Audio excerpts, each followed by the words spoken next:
36 जिल्हे, 36 बातम्या. News G9 Maharashtra. उत्तर तुमच्या प्रश्नांची.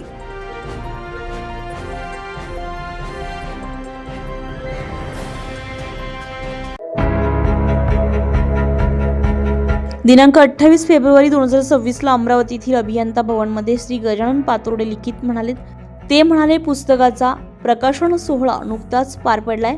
या प्रकाशन सोहळ्यासाठी धनगर आरक्षण योद्धा दीपक बोराडे, राज्यसभा खासदार अनिल बोंडे, माधव महाजन, भारतीय जनता पार्टीचे रविराज देशमुख, माजी आमदार भदे, दिलीप येळतकर, भारतीय जनता पार्टी किसान मोर्चा जिल्हा अध्यक्ष माधवराव अवघड, सरचिटणीस आशिष मेहत्रे आदी मान्यवर या पुस्तक प्रकाशनाच्या सोहळ्याला उपस्थित होते.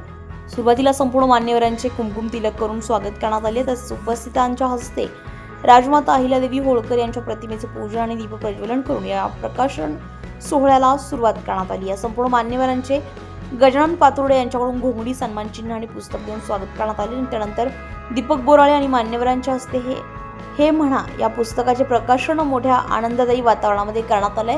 या कार्यक्रमाला सकल धनगर समाज बांधव आणि शेकडो नागरिकांनी उपस्थिती लावलेली होती. या प्रसंगी राज्यसभा खासदार अनिलजी बोंडे यांनी गजानन पातुर्डे यांच्या हे म्हणा या पुस्तकाचे भरभरून कौतुक केले. तसेच दीपक बोराडे यांनी सुद्धा लेखकांचे कौतुक करत या पुस्तकाला सर्वांनी एकदा तरी वाचावे असं आवाहन केलंय. दीपक बोराडे बोलताना बोललेत की हे पुस्तक फक्त एक पुस्तक नसून मानवी जीवनाचा एक आरसा आहे असं वक्तव्य दीपक बोराडे यांनी आपल्या भाषणामध्ये केलंय. हेमनाच्या आयोजक समितीच्या वतीनं शब्दसुनांनी स्वागत करतो आणि परत आजच्या या हेमनासाठी एकदा जोरदार सुरुवातला. आजचा जो हा कार्यक्रम आहे आपला हेमना ज्या पुस्तकाचा उद्घाटन सोहळा या ठिकाणी आयोजित झालेला आहे, याचे लेखक मान्य श्री गजानन देवीदासजी पातुर्डे यांनी अविरत मागच्या 5 वर्षापासून या पुस्तकाचा प्रवास आहे. या पुस्तकाचा प्रवास मी मान्यवरांना सांगू इच्छितो, आजच्या कार्यक्रमाच्या अध्यक्षांना सांगू इच्छितो. जेव्हा कार्यक्रमाची किंवा या पुस्तकाची लेखनाची सुरुवात झाली तर लेखकांनी हे पुस्तक जवळपास 3 वर्ष लिहिल्यानंतर हे पुस्तक गहाण झालं होतं लिहिलेलं. त्याच्यानंतर त्याचा जो डेटा होता तो सुद्धा गायब झाला होता आणि एवढं सारं होऊनही परत मान्य श्री गजानन देवीदास पातुर्डे यांनी परत हे पुस्तक लिहिण्याचा जो संघर्ष होता तो सुरू ठेवला. त्याच्यानंतर लेखकाच्या विषयी जर माहिती सांगायची असली तर आमचे म्हणजे माझ्या नातानं काका येतात. काका यांचं जे शिक्षण आहे जिल्हा परिषद मध्ये झालेलं आहे यवतमाळ जिल्ह्यामध्ये. त्याच्यानंतर त्यांचं जे वरचं माध्यमिक शिक्षण आहे ते झालेलं आहे अमरावतीमध्ये शिवाजी शिक्षण संस्थेमधून. त्याच्यानंतर मी मान्यवरांना हे सांगू इच्छितो, या ज्या पुस्तकाचे लेखक आहे हे महाराष्ट्र राज्यातून प्रथम आले होते, मेरिट आले होते. त्याच्यानंतर त्यांनी संगणक क्षेत्राचं करिअर निवडलं आणि त्या करिअर निवडताना पुण्यातल्या नामवंत ज्याला COP कॉलेज आपण म्हणतो, ज्याच्यामध्ये नंबर लागणं फार कठीण असतो. आजच एवढी कंडिशन आहे, त्यावेळेसची कंडिशन कशी असेल तरी आलो. आज इतका प्रवास करून आलो गजानन भाऊ.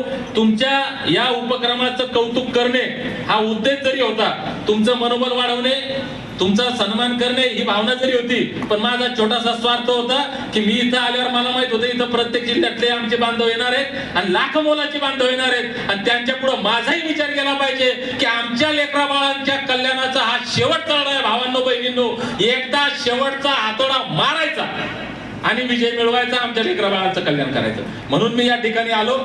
आपल्या सर्वांना विनंती करतो, येणाऱ्या 4 मार्च रोजी संभाजीनगर या ठिकाणी शेवटची निर्णायक बैठक होणार आहे आणि तिथून मुंबईला जाण्याची एक तारीख ठरल. मुंबईला आपण जाणार आणि ज्या आझाद मैदानातून आरक्षण मिळतंय असा समज समाजाचा झालेला आहे, त्या आझाद मैदानात जाऊन आमच्या धनगरांच्या लेकरा बाळांच्या कल्याणाचा मार्ग, हे धनगरांचं ST आरक्षणाचा मुक्ती संग्राम आपण शेवट करूयात एवढी एक विनंती करतो. आपण सर्वांनी तन मन धनानं ताकदीनं या लढ्यामध्ये सहभागी व्हावं. अहिल्यामाईंच्या लेखी आमच्या फार मोठ्या प्रमाणात आहे. राष्ट्रमाता महाराणी अहिल्यामाईंनी या देशातील, मी म्हणतो कदाचित जगातील पहिली महिलांची फौज तयार केली होती. आमच्याकडे फक्त अहिल्यादेवींचा हातामध्ये पिंड असलेला फोटो आहे, पण हातामध्ये तलवार आणि भाला घेऊन सुद्धा त्यांनी राज्य केलंय, हे आम्ही थोडंसं पाहिलं पाहिजे.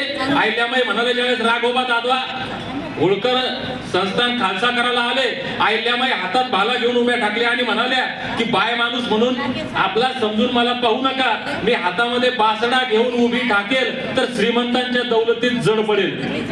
हा करारीबाणा अहिल्यामाईंचा होता. त्या अहिल्यामाईंच्या आपण लेखी आहात. आपण सुद्धा सर्वांनी या लढ्यामध्ये ताकदीनं सहभागी व्हावं ही विनंती करतो. परत एकदा या ठिकाणी गजानन भाऊ पातुर्डे, डॉक्टर प्रमोद पातुर्डे साहेब आणि या सर्वच मंडळींनी या ठिकाणी इतका छान कार्यक्रम घेतला. मी आयुष्यातलं पहिलं हे पुस्तक प्रकाशन सोहळा अशा पद्धतीनं पाहतोय. सुंदर प्रकाशन सोहळा त्यांनी आयोजित केला आणि आम्हालाही या ठिकाणी बोलवलं, आमचा आदर सत्कार केला. त्याबद्दल आपल्या सर्वांचे आभार व्यक्त करतो आणि थांबतो. धन्यवाद. जय हिंद, जय भारत, जय मल्हार.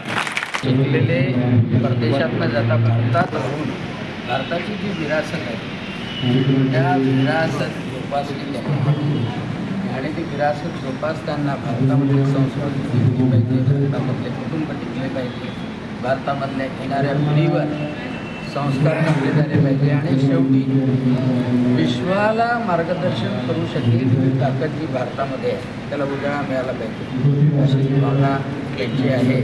शेवटी विश्वामध्ये सर्व शांती, समाधान आणि सुख सर्वांना प्राप्त होईल ही प्रार्थना सुद्धा केलेली आहे. त्यामुळं मी त्यांचं अभिनंदन केलं आणि आमचे मित्र बंधू गजानन पाटोळे साहेब यांच्या हे म्हणा या पुस्तकाचा भव्य दिव्य असा प्रकाशन सोहळा पार पडला. गजानन पाटोळे हे उच्च विद्याभूषित आहे. विदेशामध्ये राहून त्यांचं मन या मातीशी जोडलेलं होतं म्हणून ते या मातीमध्ये परत आले.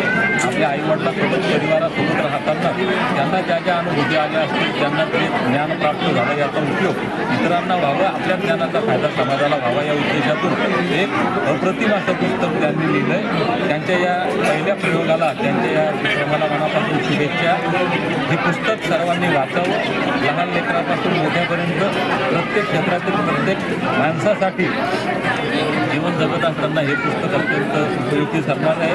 म्हणून हे पुस्तक प्रत्येकाने वाचावं अशी शुभेच्छा देतो. गजानन भाऊ पाटोळे यांनाही शुभेच्छा देतो.